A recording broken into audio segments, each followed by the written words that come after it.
Hey guys, Basil here with BTech. This video is all about how the brand spanking new LG G6 compares against the Huawei Mate 9. The Huawei Mate 9 is easily one of my favorite phones around, with a Kirin 960 processor, all the specs and excellent cameras. The LG G6 is very, very cool though. That screen is gorgeous. It's got an incredible screen to bezel ratio. Side by side, despite the fact it's just 5.7 inches as opposed to 6 inches, it is much, much smaller. Roughly 80% screen to bezel ratio, super impressive. It's way easier to hold as well. Now it does have some slight bezels, but it's consistent bezels as opposed to whacking all those bezels at the top and bottom. If I take a look at the design of the G6, you can see down at the base you have that USB Type-C. Left hand side you have your volume buttons, up at the top 3.5mm jack, and around the right hand side you've got a SIM card tray.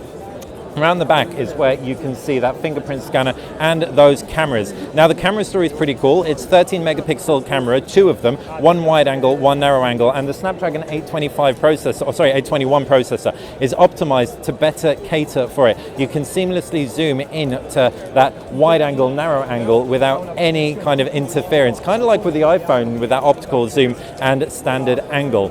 Now, as far as the displays go, it's not just a smaller display with better screen to bezel ratio, it's also way sharper.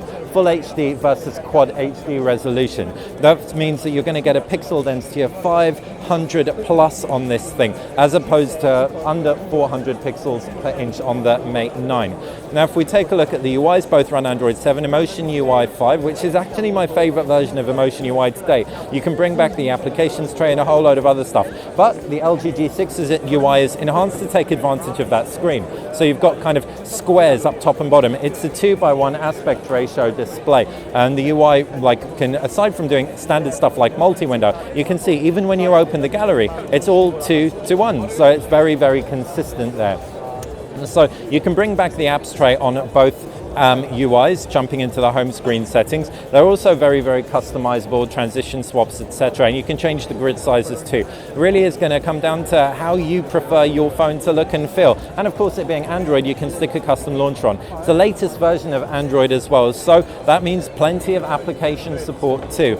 As far as what is powering these things, it's a Kirin 960 processor, and that's paired with a 4 gigabytes of RAM, 64 gigabytes of internal storage. By comparison to the LG G6. Now 4 gigabytes of RAM in 32 or 64 gigabyte storage capacities. It's also Snapdragon 821, but like I said, it's an optimized Snapdragon 821 processor. This thing supports HDR video as well, Dolby Vision tech, so everything just looks that bit better than it would on a device with these specs without all that stuff and without that optimized 821 processor. It's also the first phone that isn't a Pixel device that ships with Google Assistant out of the box. So it's going to give you some very smart voice assistants. Just really cool stuff. I can't wait to try this thing out, review it and all that. If you've got any questions when I do come to review it, please fire them in the comments section below. Last thing to talk about is only that battery, and that's where this thing maybe falls a little bit short in my estimations. 3,300 milliamps versus 4,000 milliamps with a 5.7 inch screen